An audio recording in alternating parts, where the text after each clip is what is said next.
this is no surprise to you, I'm assuming. Well, This happened. it's only going to get worse. So, I think it's somewhat ironic that yesterday, there was a Commerce subcommittee meeting on the legislation for data breaches and notifications. But I just think a company like Anthem and many other companies fail to spend enough money to upgrade, their systems, their security, their firewalls. So there are things that they could do to prevent this from happening. I don't know for sure yet, but we do know that the hackers were able to gain access to their servers. So, when was the last time that they upgraded anything in terms of their IT security? Who does this affect?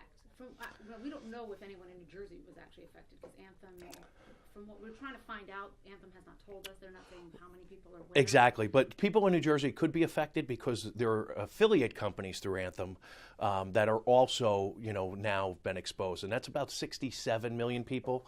The 37 million people that are directly enrolled with Anthem are for sure have been affected. What do you mean by affiliate companies?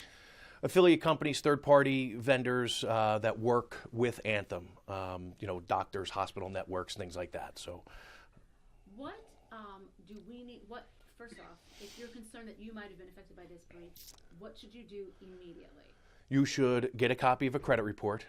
Take a look at it. Obviously, look for any red flags, accounts that don't belong to you, addresses, recently added addresses that you have never lived at. So one of the things that the identity thieves do is they try to establish a completely new identity, and they'll use a different name, a different address, but they're going to use your social security number.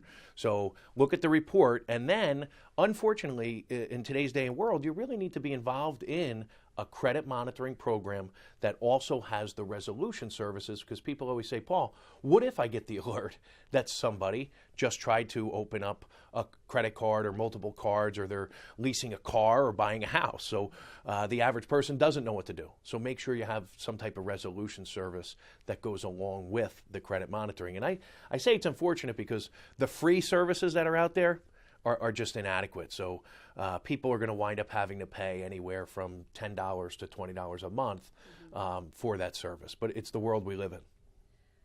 Yeah, Tom, tell me about a little more about these programs. These are not things that are offered through the government. These are not things that are offered, those free, like what I did, the free fraud. The fraud alert, so if you've been affected, you might want to even go take it a step further and put a security freeze on your credit reports. And that means that no one, including you, would be able to gain access to your credit reports without first providing a PIN or a password. The fraud alert just says to creditors who are pulling your reports, go an extra step in terms of verifying that the person is who they say they are. How would a credit report help me?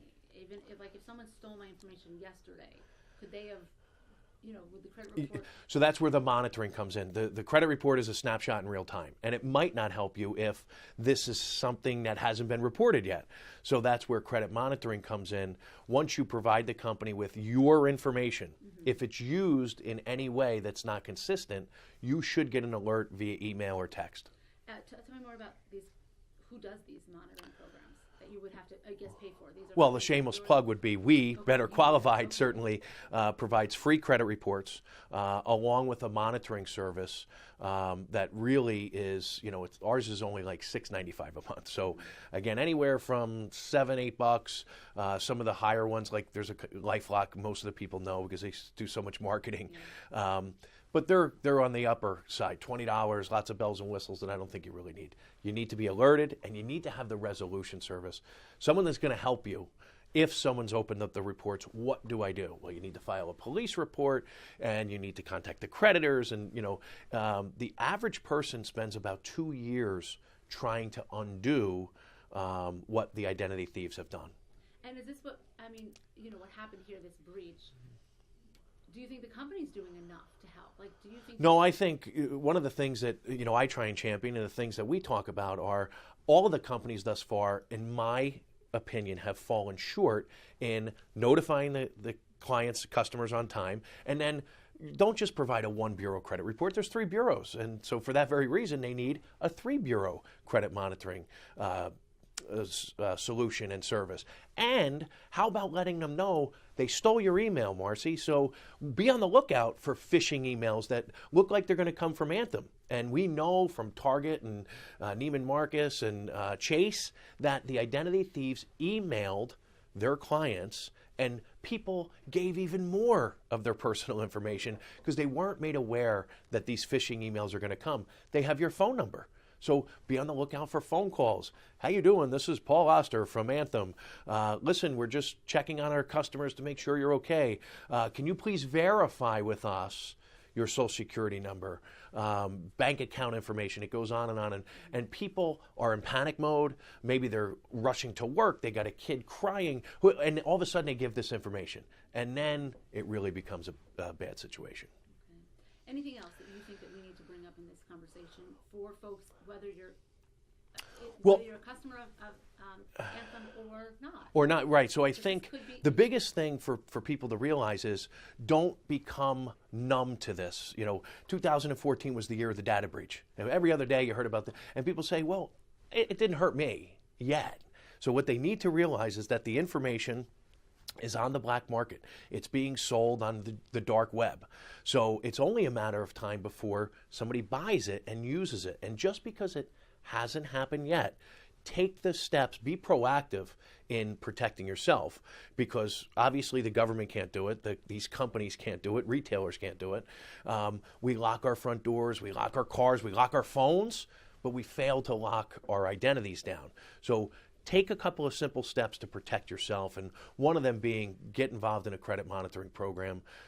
Identity theft is the fastest growing crime, and it's going to continue to be that way because of our dependence on doing everything over the internet. So a monitoring program, any other thing? I mean, I guess keep an eye on your account, whether it's your checking account.